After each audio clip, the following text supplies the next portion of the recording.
आमंत्रित करता हूँ। राय साहब, ये तो बड़ा गजब हो गया, बच्चों के भविष्य के साथ भी खिलवाड़, वो भी एक बार नहीं लगातार।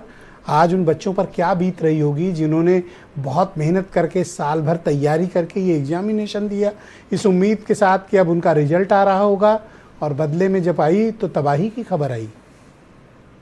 देखिए, ये सिर्फ नॉर्मल घोटाला में नहीं कहता, मैं मानता हूं कि बच्चों के भविष्य की जघन्य हत्या है। क्योंकि जिस तरीके से बच्चा एक प्रोफेशनल डिग्री के लिए एग्जाम देता है, वो अपना भविष्य देखता है, और अगर उसके भविष्य के साथ खिलवाड़ किया गया है तो मैं मानता हूं कि उसके भविष्य की जघन्य हत्या की गई है और एक क्रिमिनल कॉन्स्पिरेसी है। ये सिर्फ पेपर लीक से इसको ना जोड़ा जाए।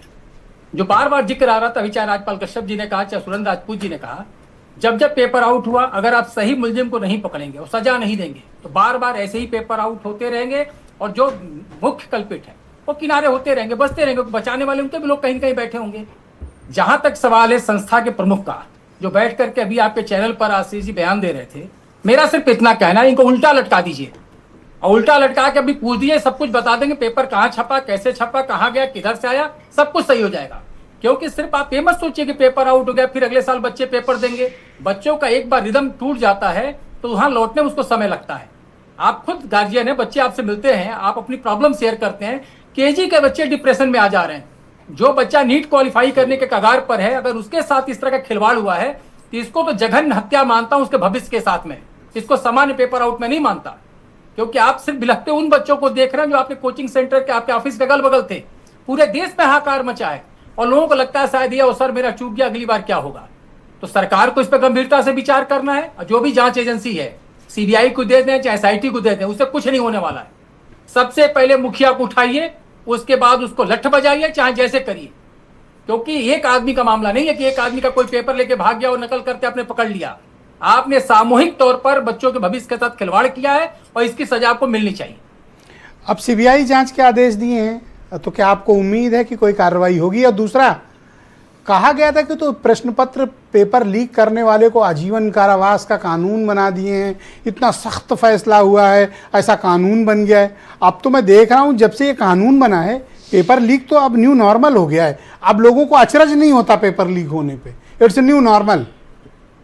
वो डिस्क्लेमर नहीं पढ़ते हैं, कुछ भी नशा के पीछे होता है कि आप सिगरेट का धुआं उड़ाइए, नीचे होता है स्वास्थ्य के लिए हानिकारक। वैसे ही सीबीआई जांच भी है।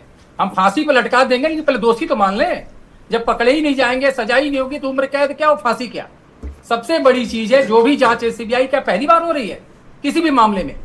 सीबीआई का जांच का रेशियो क्या है, सजा दिलाने का रेशियो क्या है। बड़ी बड़ी संस्थाएं सामने आती हैं, हम भी खबर चला लेते हैं, हम 6 लोग बैठ के चर्चा कर लेंगे, देश सुन लेगा, लेकिन अंत में उसका परिणाम क्या निकलता है।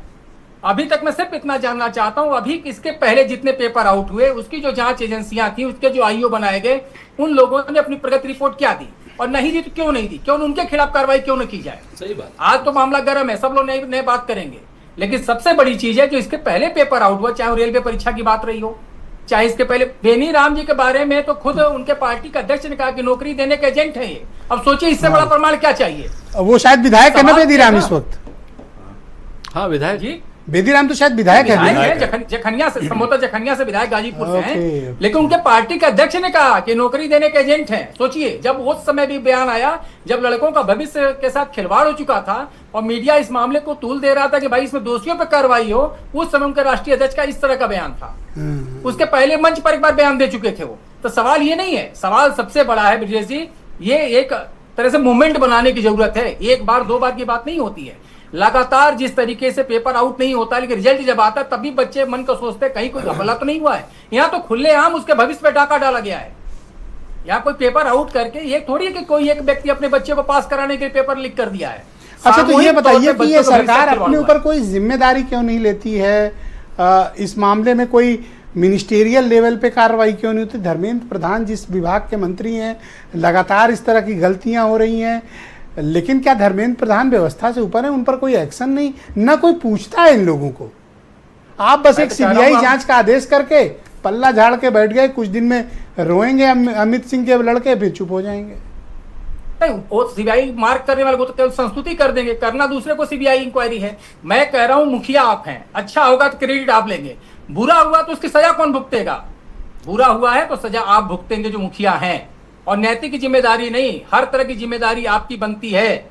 और सबसे बड़ी चीज है, जिस संस्था ने एग्जाम कराने की जिम्मेदारी ली थी उस संस्था के जो भी की पर्सन हैं उनको तत्काल अरेस्ट किया जाए। उन्हीं के नीचे के अंगों ने भ्रष्टाचार किया है, पेपर आउट किया है या कॉन्स्पिरेसी किया है, किसी को पास कराने के लिए किया है। ये छोटा मसला नहीं है। अगर कुछ लोगों को पास कराने के लिए भी किया है तो जो लड़के फेल हो गए उनके भविष्य के साथ खिलवाड़ करने की कोशिश की गई है। आजकल आप देखिए बच्चे कितने डिप्रेशन में जाकर सुसाइड तक कर रहे हैं अपने करियर को लेकर के। आप एक तरीके से बच्चों के साथ किस तरह का खिलवाड़ कर रहे हैं। वो भी जो नादान बच्चे हैं, अभी ठीक से दुनियादारी नहीं जानते हैं, वो अपने करियर में अपना सब कुछ देखते हैं।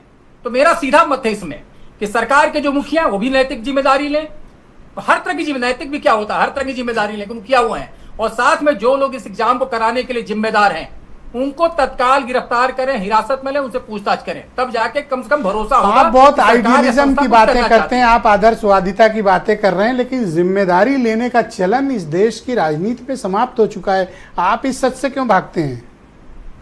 इसमें करना कि आप उनसे ज्यादा सवाल पूछ देंगे तो 20 साल पहले के 2-4 पेपर लीक के घोटाले गिनाने लग जाएंगे। उनके समय में ऐसा हुआ, उनके समय में, अरे भैया जिनके समय में हुआ, आपके समय में जो हुआ उसकी जिम्मेदारी तो ले लो पहले।